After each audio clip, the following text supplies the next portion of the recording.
In this video, we will be discussing the experience of culture shock.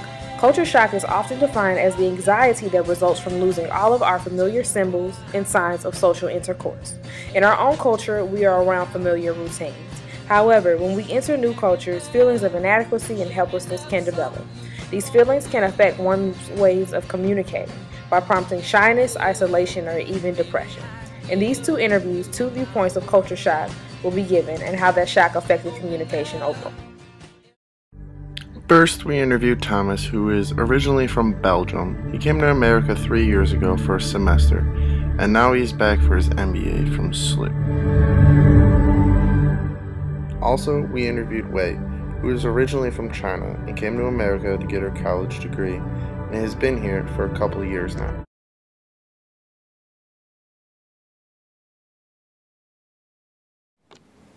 Well, not really, because usually I'm pretty excited about getting to know new cultures.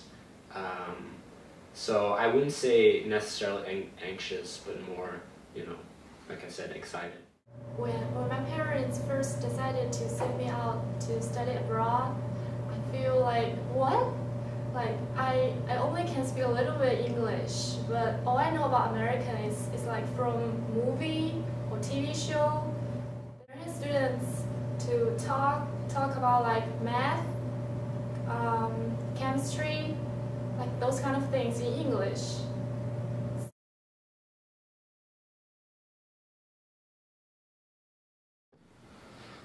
Yes and no, actually. When I first got here, I thought that my English was good, and I guess to an extent it was, but in day-to-day conversations you could easily notice that there were a lot of words that I didn't know. We make a team project, because they like talk so fast, and I can't really understand what they're talking about. Like they're like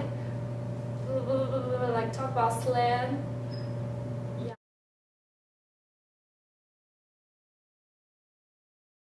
Like for the majority, yes, but there's always like certain occasions where, like I said, either I'm not familiar with certain words, or also sometimes I tend to just translate literally from my own language. Talk to my professor, because those kind of words are familiar to me. But when I go to shopping or like order something online, like those words kind of hard to me.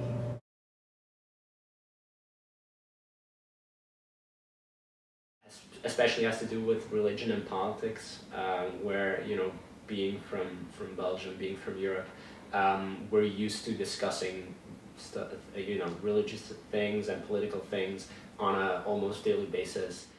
When I first come to America, I see like Americans put everything with cheese, like put cheese on everything, but in China we don't really eat cheese.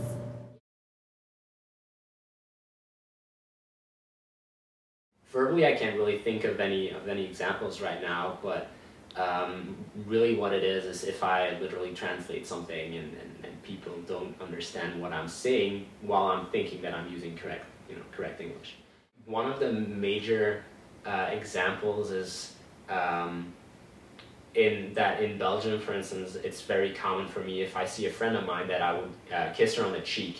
And the first time when I was here in the US and I tried to do that with someone here, they were really very uncomfortable. One time I went to the steakhouse. I know some guys there can speak a little bit Chinese, so when he said "to go" to me, I thought because "to go" is very familiar with the Chinese words potato. I thought.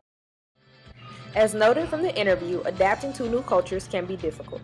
In Thomas's case, there were more problems with social acceptance. However, in Wei's case, there was an evident language barrier which inhibited aspects of communication for her. Overall, it can be noted that effects of culture shock are different per the individual.